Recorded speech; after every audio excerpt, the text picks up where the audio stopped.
Okay, good morning, good afternoon, good evening, everybody, wherever in the world you are. I am in Dar es Salaam, Tanzania, and as usual, as most of you know, we still have not had a lockdown. We are still waiting for a lockdown.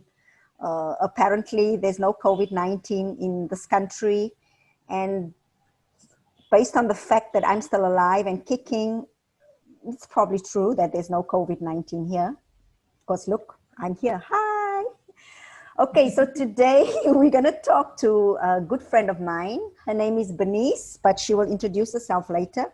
And we're going to talk about a subject which is not really supposed to be controversial, but it has suddenly become controversial over the last few years because somehow it seems like marriage is something that is no longer something that is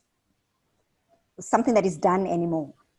These days, actually, when you are married, people tend to look down on you, which is very weird. I don't know if she has experienced that, but I have.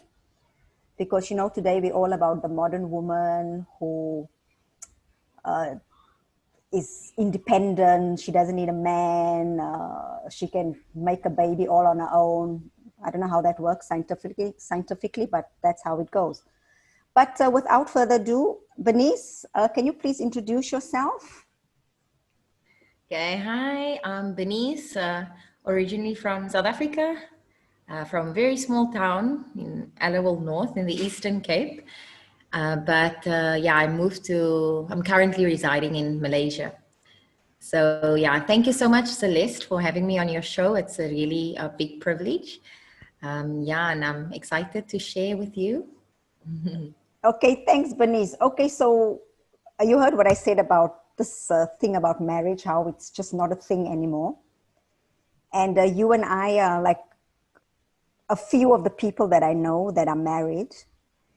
So I just want to ask you a few things. So first question is, have you always wanted to be married?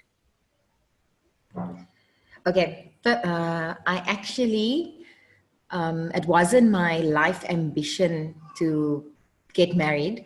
My focus when I was younger was actually to do humanitarian work, particularly in the nation of India. And that's what I saw doing for the rest of my life. And it's just how God has led me to marriage, and it's been an exciting journey. Of course, it's just a journey of learning about yourself each and every day. Yeah. So to answer your question, I didn't, I actually have a few friends that, their life's mission was truly just to be married and have kids and, just settle down and things like that. So that was a bit, not so in my focus or on my radar growing up. But yeah, life has a way of working itself out, right? Yeah, right, right. Okay, and then, okay, so what qualities, physically and personality wise, were you looking for when you decided to get married or when you found someone you married? What were the qualities, both physically and Okay. personality? Okay. Okay. Okay. So certain qualities that I was looking for in a husband. Number one is definitely a God-fearing man. I couldn't envision myself being with someone that does not regard God at all, that is not a believer. So that was number one, of course, and then other qualities will definitely be someone that was goal driven and someone that loves people. And then, in terms of physical, physical is actually a joke. It's actually quite funny. I particularly wanted someone with broad shoulders. Growing up, my dad has broad shoulders, and of course my brother as well. And this was probably just one of the key factors in the physical part of a man that I was looking for. Yeah, because I always envisioned a strong man, broad shoulders, picking me up, and yeah, so so that is one of it, and it so happened that, yeah, like, while myself and my husband were dating at the time, yeah, there was one, if I can call it a revelation about broad shoulders that happened while we were dating. So yeah, those are the just the few things that I was looking for. Okay, well, that's at least you knew what you were looking for. That's good. Yeah, Yes. broad shoulders. That's yeah. That sounds like a plan. Okay, so how long have you been married for? This September we'll be married for 6 months on paper, Uh-huh. of course, and but in as the official ceremony, that will be November. But 6 months yes, or 6 years. 6 years? 6 years. 6 years, yeah. You said months. 6 years. Oh, okay. Pardon me. Yeah, yeah, Six six years. years. Okay, okay. Oh, I see. So when you say on paper, you mean like registered, Correct. Yes. and but the ceremony is the ceremony, the like the religious, the sacraments and all that, right? Yes. Yes. That was much later. Yeah. That was like About six okay, months okay. later. Yeah. Oh, okay. Right. So so tell us about your husband, you know, his name, his age, if you want to tell us his age, his country of origin, and the country where you live now with him. Okay. So my husband's name is Kuzario David, which is actually very foreign in Malaysia. Um, and then he's 34 years old. Mm-hmm. Yeah, and so 4 years older than me. And we both currently are living in Malaysia. And he's not 34 years old, sorry. I'm 34 years old. He is 38 years old. 38. Okay. 38 years And old. what is his Uh, ethnicity? so he comes from a very mixed race, if I can call that. His mom is Bidayu, which is Mm-hmm. one of the native tribes in Malaysia, and his dad is Iban, which is another native tribe in Malaysia. And funny Borneo. enough, both of them, yeah, they're from the Borneo Island. Borneo. Uh-huh. So both of them speak their native tongue, and individually. So when they actually in a family setting, they will speak English. So which made things for me very easy as well. So yeah, he's a native Malaysian. But yeah, native Malaysian from Borneo Island. Correct. Okay, and Yes. you tell us about your ethnicity. So my ethnicity is I'm considered a colored Mm-hmm. um, from South Africa. So I think American terms that will probably be a mixed race. Yeah. So my father is mixed. He's got his lineage is basically Irish and South African, and then my mom has Indian blood, and of course, yeah, the The Bushman, the um, Khoisan. Khoisan. There Khoisan. we go. There we go. Yeah, yeah. Yes, yeah. So yeah, that's their heritage, and yeah. So I'm considered a mixed race, basic colored. Colored, yeah. Okay. Yeah. So why I ask you this is because, like I said before, a lot of people don't want to get married because one of the excuses is always that marriage is very difficult when you put two people together. So here Mm, you are, two people from two totally different countries and racial background, ethnicities, etc. But you got married, right? So I'm going to take it correct. now from here. So let me start again with this question. So how did you meet? Yeah, that's quite intriguing. So about 11 years ago, myself and a team of about, yeah, seven of us altogether, we were bound to go to Myanmar for a relief trip. There was a cyclone um, in that country at the time, and we wanted to go and help, with all the relief programs. So yeah, we planned, and we paid our flight tickets, we paid hotels and everything. And 2 weeks, or no, sorry, a week before our flight date, we got our visas back, and our visas was declined. And so we were thinking like, oh gosh, like what is happening?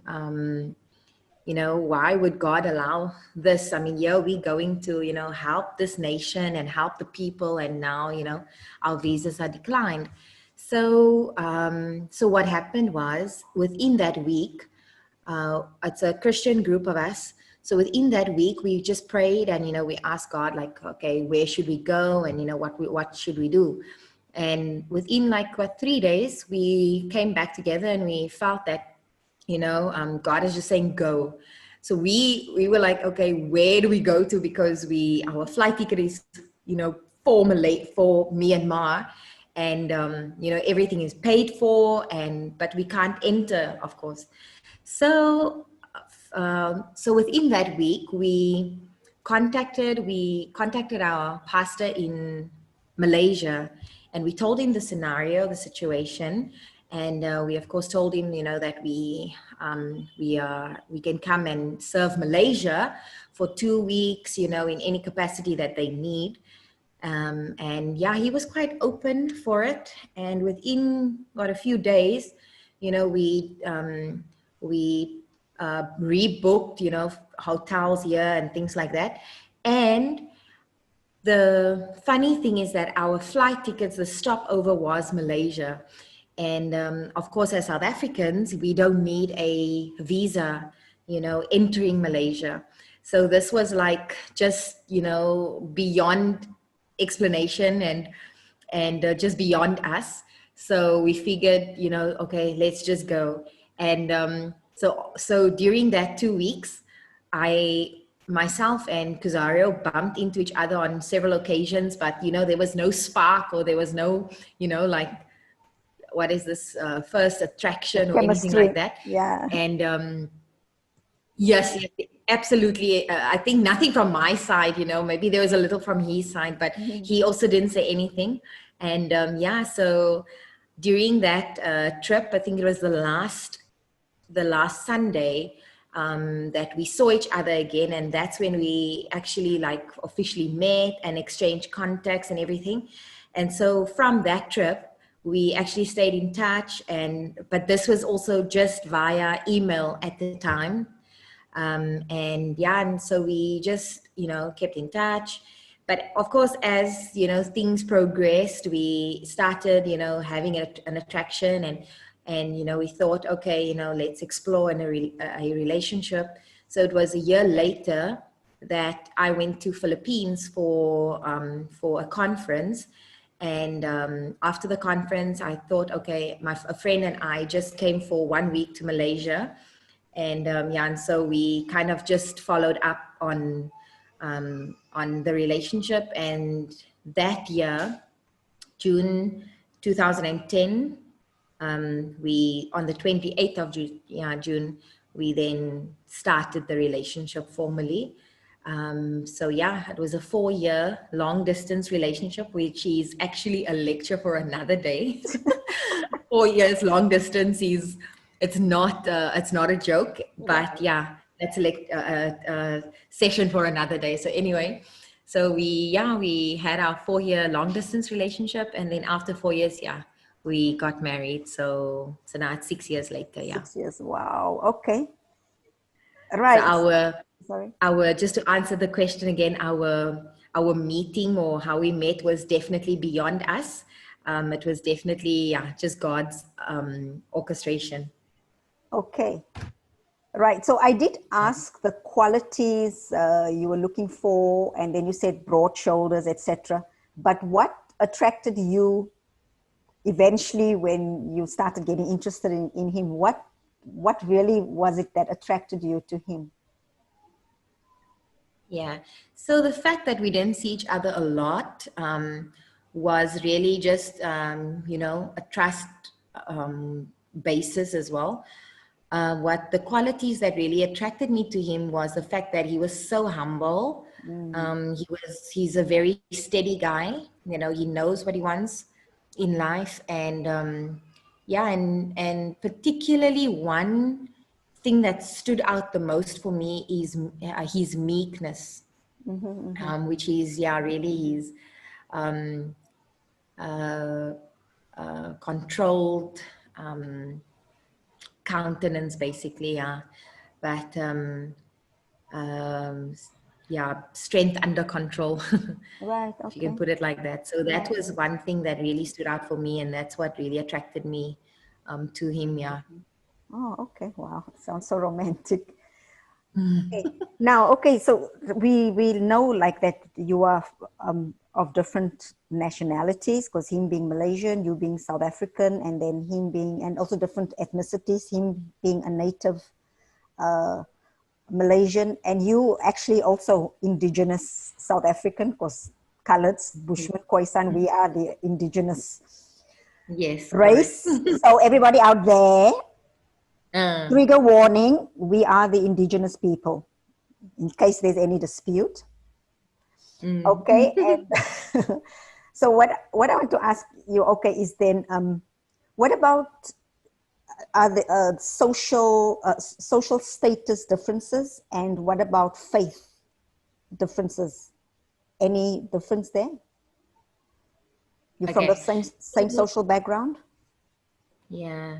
So in terms of social status, I would say we definitely both from considered the middle class Okay. social status. So yeah, that of course made it easier for us as well. Like we both, just humble, and we our parents are university.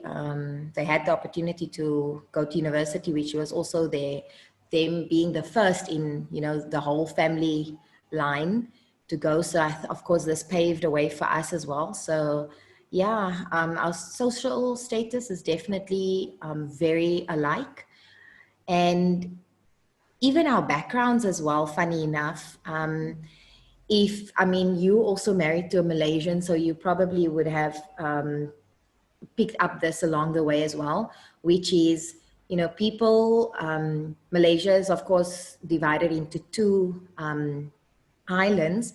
So the West Island is completely different from the East Mm, Island. The East Island is very, um, culturally, they're very similar to South African mm-hmm, culture, which is, laid back, very communal, very, social, there's a lot of social interaction, like people actually meet up with not having an agenda. It's just like, I want to see you because I want to spend time with you, not because I have something to a goal which I need to now meet, or a matter that we need to, discuss, or anything like that. It's just a matter of hanging out and, just being together. So in those regards, like, the East Island is so similar to South Africa. So this also was probably a common ground for us. And so, yeah, in terms of social classes, I think, yeah, it was pretty easy for us, um, we, like, for instance, in Malaysia they also refer to like kampong, which is like almost rural areas. So yeah, I'm from the countryside in South Africa, and I'm not a city girl at all, right? And he's also, from considered kampong, like the kampong, and yeah, village boy. in the, yeah, village. Yeah, like Mm-hmm. Kuching is also, of course, now in the recent years it's been developed and still developing as well. but yeah, he's also considered, you know, like a country boy or village boy. So that made it easier for us as well. And then in terms of faith, the faith aspect is that, yeah, both of us are Christians, both of us, you know, are Bible-based, spirit-filled, water-baptized Christians. And so, yeah, our faith goals is definitely aligned, and yeah, same belief system. So there's no, you know, conflict or no sort of division or divided values or beliefs in this regard as well. So that also made it quite easy for Quite us. easy. Yeah. Yeah. Yeah. Okay. So, Yeah. Okay. Because, however, of course, I mean, sorry. yes. Yeah. Sorry, you were going to say, however. Okay. Yeah. So I said, however, of course, you know, even living our lives, you know, things happen. So of course, Christians are not perfect, and you know, we live in a fallen world, and so Mm-hmm. yeah, things, you know, as we move on in life, you know, things still happen, and you know, we still make mistakes and all of these things. So, but it just, having said that, you know, we both from the same faith, it just makes it easier to go through these struggles that we face in life, you know, because now we are on the same page in terms of belief system. So we can help each other, you know, we know our foundation and things like this. So yeah. Okay. Yeah. Because my next question would be, of the above, which was the worst to adjust to, and the worst, and which was the easiest? But I guess since they all, you actually so similar, that there's probably not much worse and much easier. But I'd still like you to elaborate on. Don't get your hopes up, hey. Okay, okay. Yeah. No, like I said, yeah, no, we're not perfect at all. So of course there has to be, you know, this adventure stories, and just ups and downs, and you know, the things that really spice up relationships.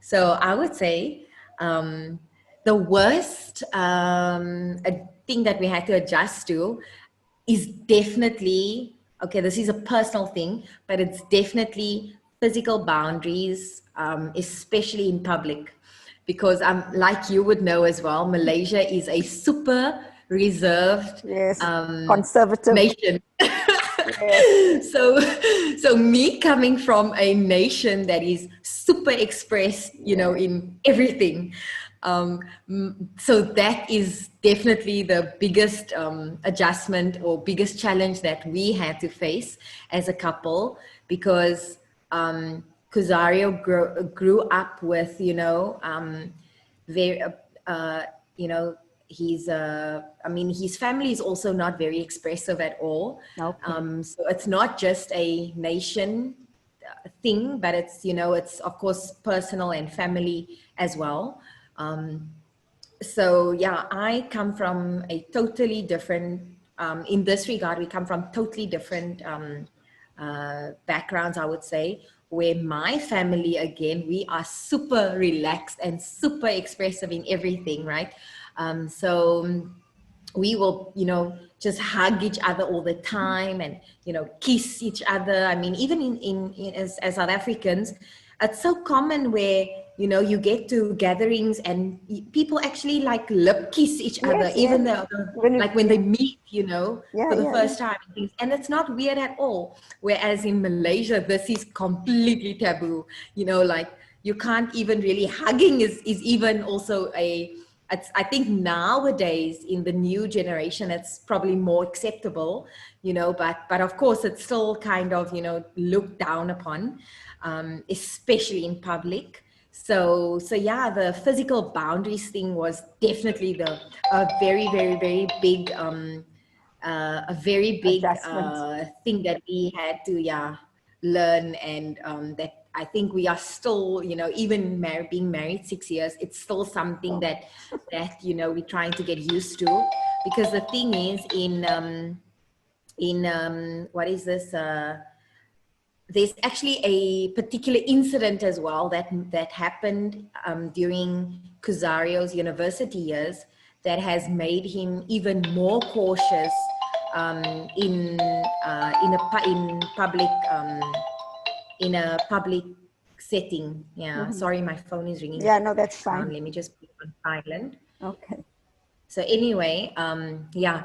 So the incident that happened, which I feel, is something that I'm now also having to bear the consequences for, is he had a girlfriend in his uni days, and they were like, strolling one afternoon. They were strolling in the park, and probably holding hands and stuff, and yeah, suddenly they were stopped by policemen, and these policemen, interrogated them, and I think my husband's appearance kind of looks Malay, Mm-hmm. so they just kind of judged him as a Malay, and so they were like, interrogating them, like, why are you holding hands? You're not supposed to, be so affectionate and lovey-dovey in public, all of this. And so that actually scarred him, Mm. up until today, Wow. where it actually affects affects our marriage Right, right. as well. So that's why I'm saying, like, we are, even me, I am also bearing that his consequences for that incident today. So in Malaysia, that is probably one of the biggest challenges that we as a couple have to face, because needless to say, both of us, both of our love language is physical touch. Okay. How funny enough from his side as well, um, but it really makes it difficult because in public, I have grown up where people are just so affectionate and so expressive, in public, and now living in a country where it's not accepted at all, to the point where there's constant articles and reports in the newspaper on this couple, doing this and whatever. So it's definitely something that the country is still no about. Right. So yeah, it at the beginning, let me just highlight this as well. At the beginning of our marriage, I actually felt, that our marriage was almost limited just to our bedroom, Mm. because of this. Yeah. So that was the biggest challenge that we were facing, and currently we are, we've kind of overcome it, and we are now more, there's more an understanding of, okay, our limits in public, but he knows that, that is something that I need. So he will, always try to hold my hand, and just give me a little caress here and there, um, yeah, and just try to fulfill this need that I have, in public. So that was the biggest, or the worst adjustment. Yeah, I think the easiest adjustment is probably the fact that we both, come from a laid back background, and we are both very family orientated. So yeah, those are I would say, probably, yeah, the The easy easiest. ones. Yeah. Wow. Yeah. Yeah. And me knowing you, you just you yourself, you are very affectionate. If from the minute I True. met you, you are like warm and affectionate, always hugging and kissing Yeah. everybody. And, yeah. So I think it must be very hard for you. Extremely, Oh my goodness. extremely with So much. with your character. Yeah. I just have to hold myself back all the time. Yeah. So. Right. Okay. Okay. So besides that, right, what other obstacles did you encounter? Like, let's say, example, like with visas when you first came here, and then maybe family, his family accepting you or not accepting you, or your family accepting him or not accepting him. Any obstacles there? Okay, let's take it. Visas, not really, because like I mentioned before, that as South Africans, we don't need a visa entering Malaysia. So during our, our dating season, that was never an issue. I could come in the country and stay for, however long. But of course, our meetup was, the longest was probably like 3 weeks. Mm-hmm. So yeah, visas is never an issue, even after marriage as well.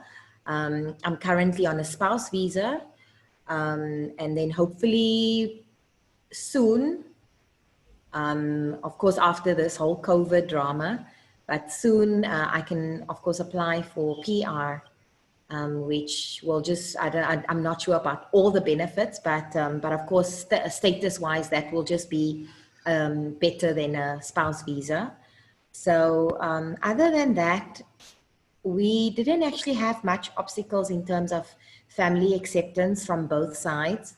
They they actually both accepted us very welcoming and very easy and smooth.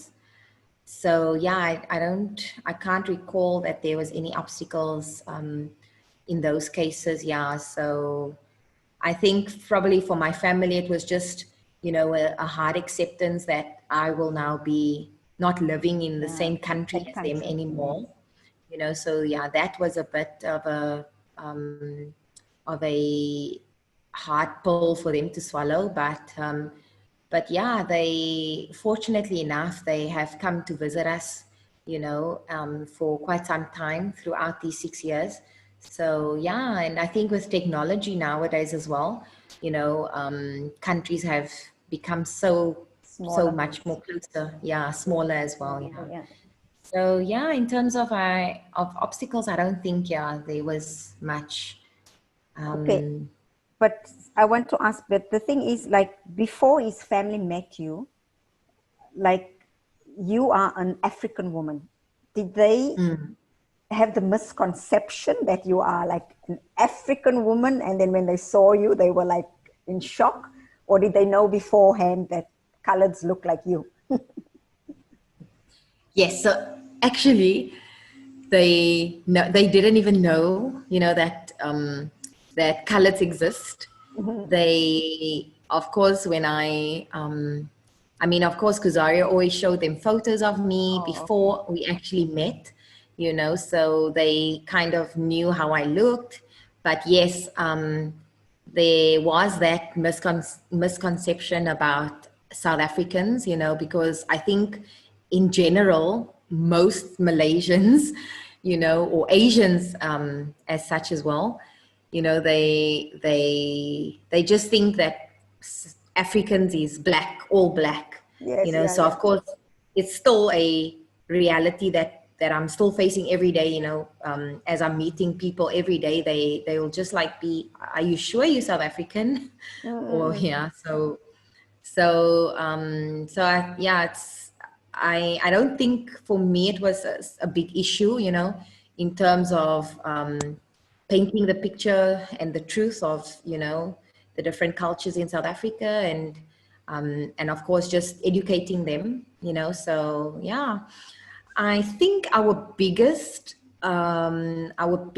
obstacle overall would probably be our long distance relationship. Mm. So, like I said before as well, that is actually a discussion for another day as well. But just to give you just a summary, why I say that was the biggest obstacle, is because people tend to think that, wow, like a long distance relationship is like so wow, especially when you've maintained it for so long, but in reality, the longer actually you have a long distance relationship is actually not, I would say it's not good, because the thing is, you see each other for in our case, we saw each other for like once a year, and at most like maybe 2 weeks.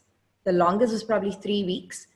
So the thing is, within those 2 weeks period, you don't really fully see the person as, you know, in all their facets. You know, Right. you don't see them in different scenarios and, you know, in different settings and things like that. And of course they, you know, within those 2 weeks they put the best foot forward, Right. Yes, you know. yes. So you don't really see the real raw person, you know, as opposed to living with them in the same country or in the same city or neighborhood or whatever. And you know, like really experiencing this person in complete holistic, you know, view, where you see how they, you know, react to situations and how they deal with, you know, different challenges and things like that.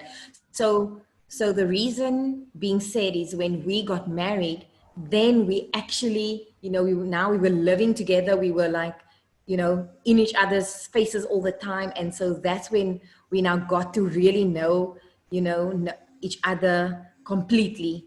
And so that was a very, very, yeah, that was a kind of a eye opener. So I think my best advice that I would give to, you know, long distance relationship people is that, you know, try to find out as much as you can about the person, you know, through different people as well, you know, the close people around them, you know, like just try to, yeah, discover as much as as you can, so that you don't, you know, get too many shocks now after you are married. Yeah.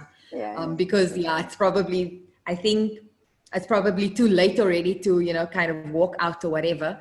You know, if it now boils to those kind of intense situations. But yeah, long distance relationship was definitely one of our Fantastic. biggest obstacles. Yeah. Okay. Okay. Yeah. So, like with everything that we've said now, what is it that holds your marriage together? And what would you say is the actual foundation of your marriage? Definitely God. Mm-hmm. I don't think there's any other glue that can hold us together. With everything said as well, you know, like we come from, there's just so many differences in terms of culturally. I mean, where we, you know, different continents and all of this. So we've had so many you know, issues that arised after we were married, after we got married. And I definitely would say the only thing that held us together through those things, issues, and of course still currently holding us together, is really God. Both of us are firm believers, you know, and I would say, you know, strong faith.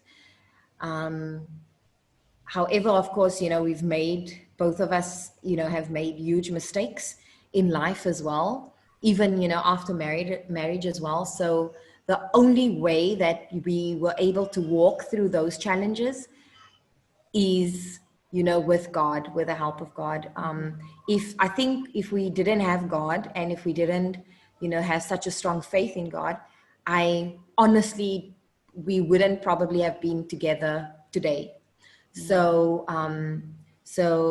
it's our foundation is definitely just built on um, on the Word of God, because yeah, that's the final truth in everything that we do, and everything that we say, and everything that we are as a married couple. So yeah, the the thing that really holds us together is God. Yeah. So the thing is, we love God more than we love each other, and this was something that we also established from the From beginning, the beginning. even before we were married. Because if we had loved each other just with our own love, then I definitely would have failed long ago. So we are able to love each other and our shortcomings, we are able to overlook our challenges, our failures and everything, because God did it for us. So we can do it for each other. And I think that makes it much more easier. Yeah. Yeah. So of course, like I say, you know, we live in a fallen world where we still, you know, mess up every day. But, you know, knowing that we have each other and, you know, God has our back, and, you know, that it's fine, we are imperfect, but we, you know, we have the, the, our triangle, you know, our center point is, you know, God above, and we are, you know, the other two angles. So we just, you know, continually just build on, yeah, the what the word of God says about us as individuals, and of course about our marriage. Mhm. So yeah, and the fact, you know, that we have so many couples that we, you know, that we look up to, that we aspire to, you know, our marriage to be like, you know, really helps a lot. um, and we are super grateful, yeah, for even people, you know, encouraging us as well in our marriage journey, you know, people spurring us on, and you know, encouraging us every day, you know, through with prayers, with encouragement, you know, with uplifting messages and things like this. It really helps a lot, you know, that support system. Right. And so yeah, definitely, if it wasn't for God, we would have not been together at all, at this point. So yeah, we are just by God's grace. So yeah, we love each other because God loved us first. So yeah. Mhm. Okay, wow. Yeah, it's the case of Jesus take the wheel, huh? Ooh, I'm telling you, sister. Sister Anjay, sister, Ooh, let Jesus thank take the you, wheel. worry. Well, yeah, ne? Yeah, so, okay, so last question. Because these days, a lot of people are entering into interracial and interreligious relationships, not just marriages, but just relationships. Because, like I said before, a lot of people don't want to get married anymore. But what advice would you give these couples, you know, to stick it out, you know, take the differences, accept the differences, roll with the punches, you know, all that kind of stuff? Yeah, so definitely a an advice that I will give is definitely to build your marriage with your own culture in mind, meaning that, you know, forget about the culture that you grew up with and that your husband has, you know, and things like that. Now that you are married, you know, build your own culture moving forward, because the thing is, you, yes, you as a person is coming together with another person, but your marriage ultimately is about so many generations after yours. Mm-hmm. So try to, you know, deal with as much issues in your relationship as soon as possible, so that, you know, your children and your children's children and, you know, the rest don't have to struggle with those issues, you know. So it's really about, you know, setting that core values, you know, in your marriage, setting it right from the start, and, you know, and not overlooking quarrels and differences, you know, like face it and deal with it and move on, you know. Because once you you know, you kind of pile up, you know, all your challenges and all your, you know, disagreements and all of this, and then that one day will just come where you explode, and then you want to walk out the door, you know, and then suddenly don't love each other anymore. So rather walk through the fights, walk through the quarrels, you know. I would say have constructive conflicts. You know, it's okay to disagree upon matters and things like that, but, you know, as long as you just work it out, and, you know, and of course come to a mutual agreement, you know, because like I say, it's two imperfect human beings coming together, you know, building this life together. So every day, you know, there'll be conflicts, or, you know, misunderstandings, and of course, you know, you have this expectations and of how a perfect marriage is supposed to be like, and that's also like how your culture comes into play. You know, yes, you have this expectation of a, you know, your perfect marriage, your perfect family and all of this, but life is in such a way that you have to now create your own culture. And so, you know, if your husband doesn't meet your expectation, then, you know, just deal with it, and, you know, just find a common ground. It's like, you know, you take this you take your husband or your wife, and, you know, you basically list down, you know, the things that you are not agreeing with in your husband or your wife, and then you do another list of things that you do agree, you know, and then soon you'll discover that there's way more things that you agree upon, and then you kind of, you know, just work through it, and together, you know, just realize that, you know, this is it's a journey that you'll have to just laugh at quarrels, laugh at arguments, you know, because there is all couples everywhere, no matter if they're rich or poor or celebrities or whatever, all couples have disagreements, all couples fight. You know, it's not about the grass is greener on, you know, if I now find another man or find another woman or whatever.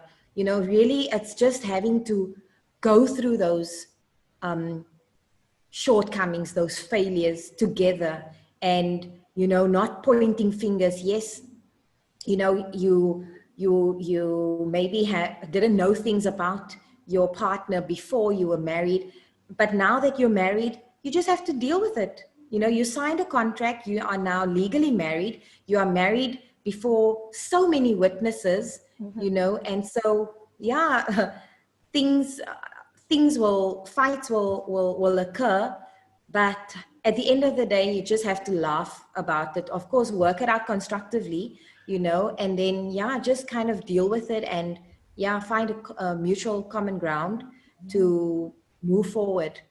And because in the end, you know, when you realize that your marriage is way bigger than just your likes and, you know, your preferences and your expectations, it makes so much more different, because then you will start living your marriage and doing your marriage in a completely different way, where you actually have the future generations in mind.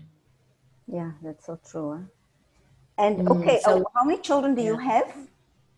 Currently, two. We actually just had our youngest one 3 months ago, and, yeah, it's still a bit of an adjustment as well with our two boys. You know, like them now also learning, especially the eldest one, learning about the younger one. You know, and because the eldest one is also still kind of, you know, a toddler.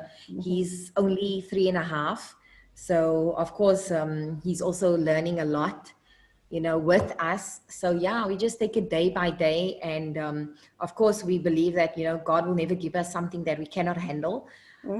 So yeah, these two boys are just such blessings, you know, on our marriage. And yeah, so they just absolute joys in our life. And even with the current COVID situation, it's actually been quite a roller coaster ride, if I can put it that way, because we were actually expecting my mother to come and help us, you know, through this weather season, because, you know, like in South Africa, it's we firmly believe that it takes a village to, you know, raise a child. Yeah, yeah. And so, yeah, unfortunately, she wasn't able to come, but yeah, we are managing, you know, circle, and you know, we are managing, yeah, just in our own ways, and but the greatest, they are just absolute joy and just greatest blessings in our lives. Yeah. Okay, wow, okay. Well, all I can say is thanks, Bernice, for enlightening us on marriage, especially marriage, an interracial marriage, which Yeah. I'm in one, and I know it is very difficult. Like as you mentioned, there are all these obstacles, and every marriage will be different in interracial marriages because we all come with different baggage, you know. So, True. so at least hearing you talk, I hope it will inspire others who are in this kind of marriage to hang in there, because I know there's a lot of people that I know that sometimes just want to give up because it is really very hard. Because I mean, even people who are just in marriages with the same race or the same nationality, the same religion, Exactly. even they have problems.